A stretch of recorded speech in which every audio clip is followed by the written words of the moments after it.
Born into a world where my last name opens more doors than I care to walk through, you could say I had it all laid out for me. My dad's the big boss of a company you've probably seen tick across the stock exchange screen more times than you've cursed the morning alarm. Yes, that kind of rich. But if you're expecting tales of a golden girl, draped in designer and sipping champagne for breakfast, you've got the wrong story. Me? I've always kept it real, feet firmly on the ground. Money's nice, sure, but it's not everything.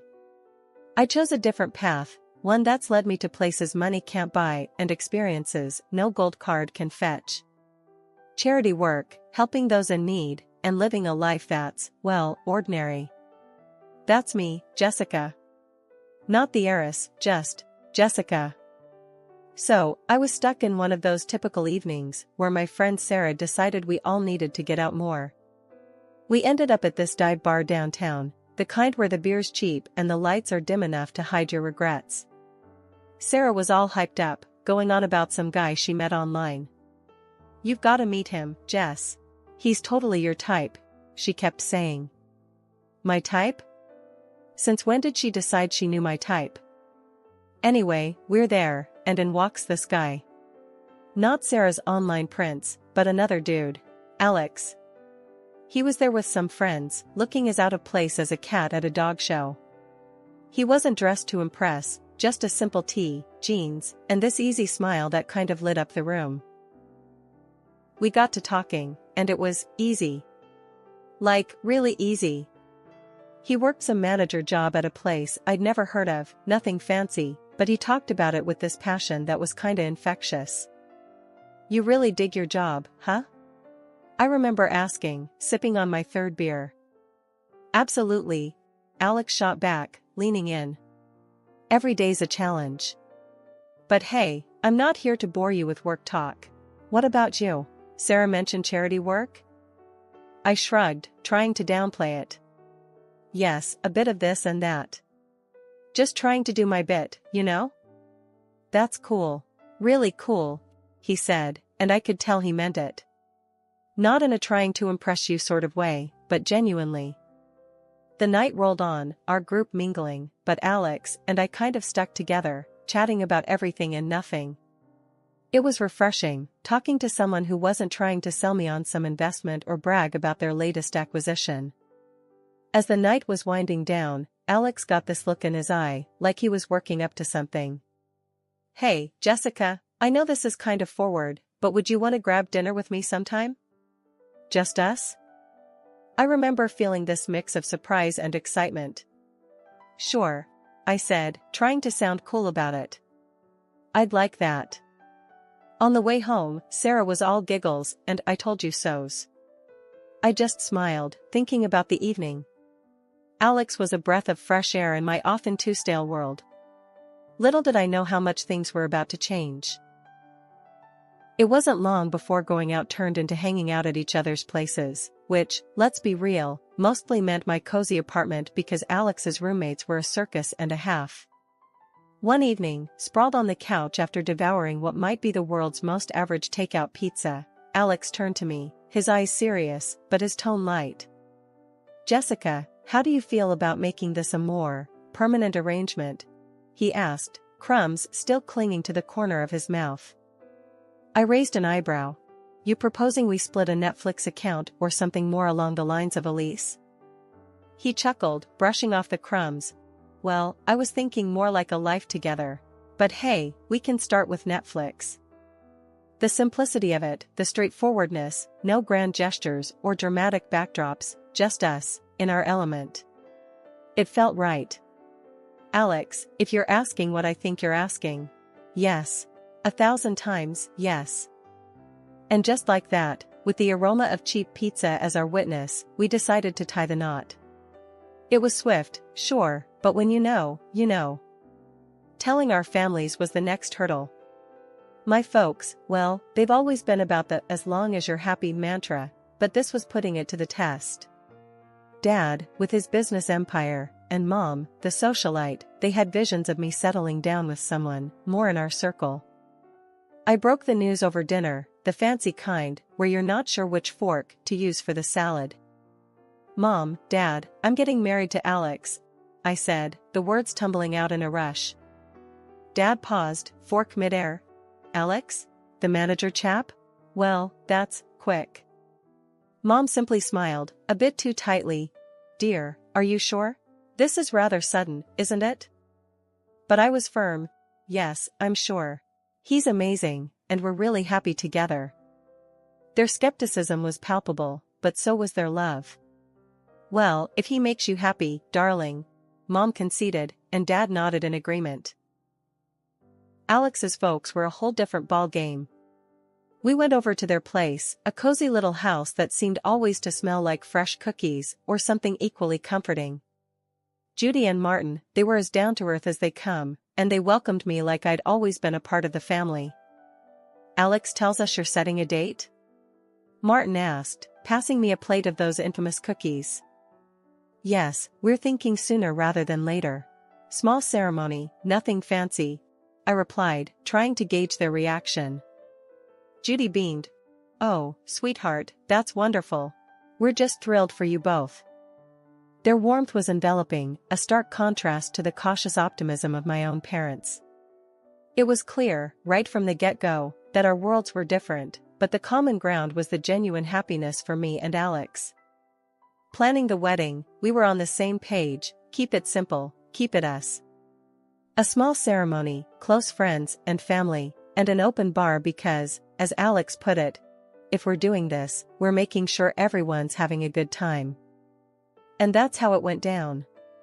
A swift engagement, not because we were rushing, but because everything just clicked into place. Amid the whirlwind, there were quiet moments, looks shared between us that said, "We're doing the right thing." And we really were. Living with Alex started off as everything I'd hoped for and more.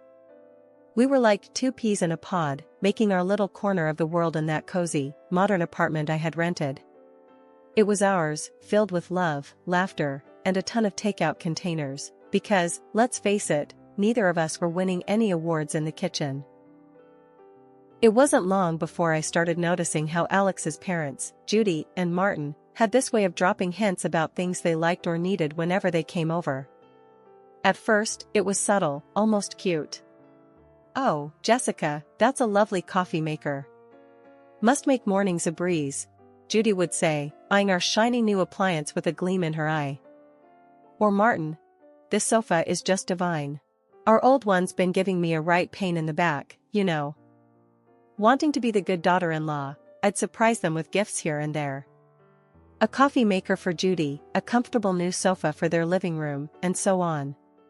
Their initial reactions were always the same, a mix of surprise and a little bit of guilt. "Oh, Jessica, you shouldn't have. This is too much," Judy would exclaim, her hands fluttering to her chest. But, you know, humans are funny creatures. Give them an inch, and they'll take a mile. Those initial protests faded away, replaced by a growing list of subtle hints that were about as subtle as a brick through a window. "Dinner at your folks' place was lovely, dear. Did you see that new TV they have? Crystal clear. Ours is practically ancient." Alex would relay his parents' latest comments, oblivious to the change in their tone. One evening, after I'd just dropped a not-so-small fortune on a fancy new TV for them, Alex and I were curled up on the couch, my head resting in his lap. "They really loved the TV, babe. You're amazing, you know that," he said, his fingers running through my hair. I sighed, the weight of their expectations starting to press down on me. "Alex, do they expect us to keep doing this? It's getting a bit much, don't you think?" He paused, his hand stopping mid-stroke. "What do you mean? They're just happy, that's all." "Happy or taking advantage?" I pushed back, sitting up to look at him. "It feels like we're their personal shopping service." Alex was taken aback, his brow furrowing. "They're not like that, Jess. They're just not used to nice things, that's all." "But where does it end, Alex?" "It's like they've got a taste for it now, and they're not looking back," I argued, frustration creeping into my voice. The conversation ended with an uneasy truce, but it was clear we were on different pages. Judy and Martin's gratitude had morphed into entitlement, and it was putting a strain on us, on me. I loved Alex, but I wasn't about to become a bottomless ATM for his parents. When my dad's company hit the skids, it felt like the rug was yanked out from under my feet. That cushy life? Poof, gone. And with it, the whole dynamic of my relationship took a nosedive. The shift wasn't gradual, it was like flipping a switch from daylight to darkness. I had to break the news to Alex and his folks, and let me tell you, that was a conversation I'd been dreading. Listen up, things are gonna get tight. Dad's company's tanking, and well, we're in for a rough ride, I said, trying to keep my voice steady, but the tremor was there, betraying my nerves. Alex's reaction was a gut punch. You're kidding me, right? What do you mean things are gonna get tight? You're telling me we can't live like we used to because of your dad's mess? His words were like ice, and for a second, I wished the floor would swallow me whole. Judy and Martin's faces were no better, their disappointment barely masked. This is quite the situation you put us in, Jessica, Martin added, his tone dripping with reproach. And just like that, the warmth and camaraderie we once shared evaporated, replaced by this cold expectation that somehow, I was to blame for my family's financial downturn. Moving in with them was hell dressed up as a temporary solution. Our once independent life got swapped for a guest room that felt more like a cell in the house of the two people who clearly saw us as a nuisance. The atmosphere was charged with tension, every day a reminder that I'd somehow failed them. We're cutting back on everything because of this, Judy would remind me, her voice sharp, as she served dinner that was a far cry from the lavish meals we used to enjoy. And Martin, always with a comment on saving costs. Make sure those lights are off. We're not running a charity here. But Alex, he was the hardest to bear. The man I married seemed to have vanished, replaced by someone who saw me as a letdown. Can't you do something? Talk to your dad? It's like you don't even care we're living like this. He'd snap, anger flaring over the smallest things. Our conversations, once easy and filled with future plans, now were minefields. Every word I said was a potential trigger for another outburst. I thought marrying you meant security, not this struggle, he'd throw at me during arguments, his words slicing through me. It was clear we weren't just dealing with financial stress. This was a test of our relationship, a revelation of true colors under pressure. I was stuck in the middle, battling the disillusionment from my husband and his parents, while grappling with my own sense of failure. Judy's birthday dinner was supposed to be this cozy family thing at some upscale restaurant, a break from the constant tension. But it turned into the showdown of a lifetime. I should have seen it coming, the way things had been going at their place. We're all sitting there, menu in hand, and I'm trying to keep the peace, just blend into the background. That plan got torpedoed the second orders started flying. Alex, with this grin that made my skin crawl, goes, "Let's get the steak and the lobster for us," and he throws a look my way, 1 part smug, 2 parts cruel. Jessica can do with the soup of the day. Gotta save where we can, right? They all laugh like it's the best joke they've heard in ages. Judy adds her 2 cents. Absolutely, can't have Jessica overspending now, can we? I felt this flush of heat, not embarrassment, but pure fury. Really? Soup? What's this, some kind of sick joke? I snapped back, my voice sharper than I intended. Oh, come on, Jessica. It's just a bit of fun, Alex said, that smirk still plastered on his face. That's when I lost it. Fun? This is your idea of fun? When the chips are down, you just show how petty you really are. I can't believe I fell for your act. You could hear a pin drop. The whole restaurant was watching now, the awkwardness off the charts. I didn't sit back down. Keep your fancy dishes and your pathetic jokes. I'm out, I said, standing up so fast my chair nearly toppled over. The noise echoed, turning more heads our way. Alex reached out, trying to play the peacemaker. Jessica, don't. Let's not make this a scene. A scene? You think I care about making a scene after that stunt? This is about respect, something you clearly have none of. I yanked my arm free and made for the exit, the weight of their stares on my back.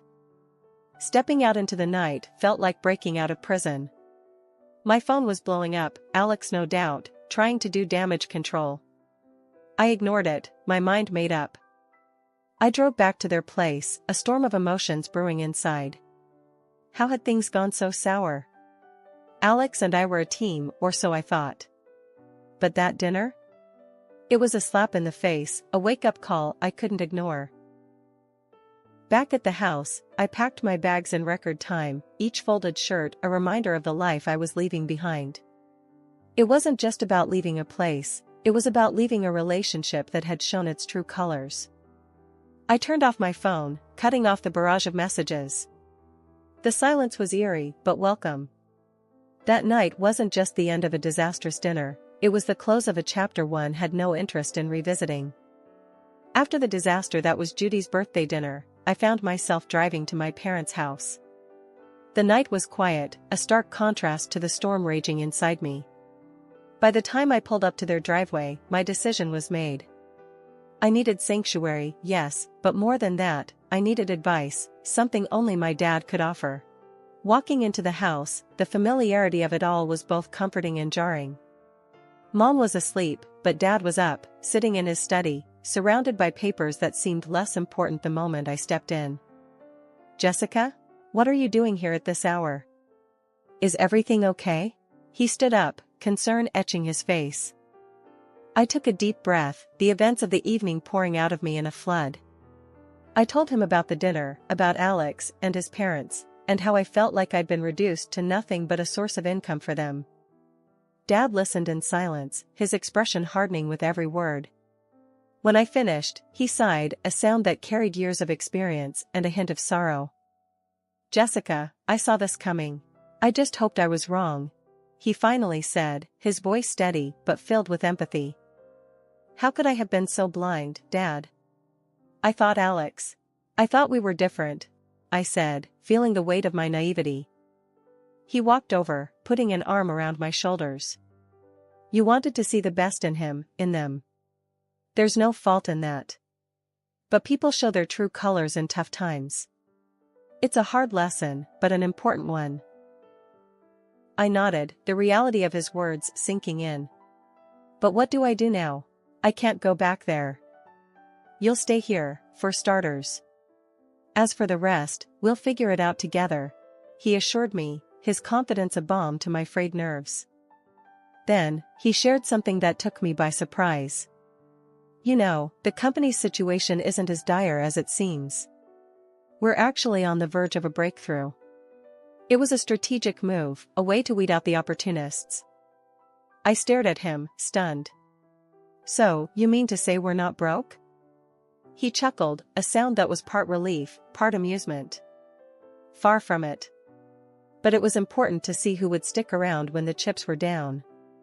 Unfortunately, Alex and his family showed their true selves. The revelation was a lot to process. My anger towards Alex and his parents was now mixed with a sense of vindication. They had revealed their true motives, and in doing so, had freed me from a future of manipulation and deceit. "Dad, I don't know whether to be relieved or furious," I admitted, the emotions battling inside me. "Be both. It's okay. But remember, this experience has taught you something invaluable about people and their intentions. Use it, learn from it," he advised, his words grounding me. Walking up to Judy and Martin's house the next day felt like heading into the lion's den. I was ready for a showdown, but nothing could have prepared me for the cold reception I got. Alex was standing there, divorce papers in hand, with a look that could only be described as triumphant disdain. "Here you go. Let's get this over with," he said, practically shoving the papers at me. His parents were hovering behind, barely containing their glee. Finally getting rid of the freeloader, Judy snickered, and Martin nodded in agreement, a smug smile plastered across his face. Alex joined in. "Yes, turns out you're just an ordinary dummy without your daddy's money. Thought you'd cry, but guess what? We don't need a tearful mess around here." Their words stung, but not in the way they expected. I felt a bizarre mix of anger and liberation. I looked at the papers, then at them, and without a word, signed where I needed to. As I did, their smiles widened, thinking they'd won. But I had the last laugh. Pulling out a newspaper from my bag, I slapped it down on the table with more force than necessary. "Thought you might find this interesting," I said, my voice dripping with unrestrained satisfaction. The headline screamed about my dad's company making a monumental comeback, profits soaring higher than ever. Watching their faces drain of color was a sight I'd pay to see again. Judy and Martin's smugness vanished, replaced by shock, then desperation. Alex's arrogance crumbled, leaving him looking like a child who'd just lost his favorite toy. Judy suddenly switched gears, stepping towards me with arms wide open. "Oh, my sweet girl, it's all a big misunderstanding. Let's hug it out." Martin, ever the opportunist, chimed in. "Let's not rush things. Sit down, have a coffee, and we can talk this through." And Alex, oh, Alex, he was the picture of regret. "I was wrong, okay? We can fix this. I want to make everything right. Please." Their sudden change of heart was almost comical. Almost. I couldn't help but laugh, a deep, hearty sound that felt cleansing. "You three are something else, you know that? But here's a newsflash for you, I'm done. Done with the lies, the manipulation, and the so-called family that only values me for my bank account." I turned to leave, their protests and pleas fading into the background. They called after me, a mix of desperation and disbelief in their voices, but I didn't look back. Not this time. After the spectacle at Judy and Martin's house, I was done. Not just with them, but with the whole sorry saga that had become my life. I needed a fresh start, a clean slate. So, I took some time, holed up at my folks' place, getting my head and heart back in the game. One afternoon, a couple of weeks after the divorce was finalized, I was out for coffee with Sarah, my ever-supportive friend who had been there through it all. "Girl, you look like a weight's been lifted," she commented, sipping her latte. I laughed, feeling lighter than I had in months. "You have no idea. It's like I can finally breathe again." Sarah leaned in, her expression turning serious. "So, what's next for you, Jess? You've got a clean slate now." I thought about it, stirring my coffee absent-mindedly. "I'm not sure, but I'm excited to find out. Maybe I'll travel, pick up some of the charity work I had to put on hold. As for love," I paused, giving her a wry smile. "I think I'll give that a miss for a while. Just make sure you're doing what makes you happy, okay? You deserve it after all that drama," she said, reaching over to squeeze my hand. "Thanks, Sarah. That's the plan." Not long after that conversation, my phone started buzzing with calls and messages from Alex. He was pleading, saying he'd changed, that we could start over. His parents even got in on the act, sending messages filled with apologies and invitations to talk things over. Sitting in my room, phone in hand, I couldn't help but laugh. The sheer audacity was almost admirable. Almost. I typed out a response, one I'd been mulling over for days. "Alex, moving on means moving forward, not going back to what broke you. I wish you all the best, but this is where our paths end for good. Take care." Hitting send felt like closing the final chapter of a book I'd been stuck in for too long. And just like that, I was ready to start writing a new one. The next few months were a blur of activity. I threw myself into my work, took up volunteering with a vengeance, and even booked a solo trip to a place I'd always wanted to visit. Life was full, and for the first time in a long while, it was fulfilling too. One evening, sitting on a balcony overlooking a bustling street in a far-off city, I realized I'd found what I'd been searching for all along: peace. The drama, the heartache, the betrayal, it all seemed like a distant memory. My phone buzzed with a new message, but this time, it was from a number I didn't recognize. Hesitantly, I opened it. It was from someone I'd met during my travels, someone who'd made me laugh and think in equal measure. "Hey, Jessica. How about dinner when you're back? No expectations, just food and good company." I stared at the message, a smile slowly spreading across my face. Maybe it was time to open my heart again, but on my terms, at my pace. Yes, I'd like that. I typed back, hitting send before I could second-guess myself. Looking out at the city lights, I felt a sense of excitement for the future. I had moved on, not just from Alex and his family, but from the person I was when I was with them. I was stronger, wiser, and ready for whatever came next.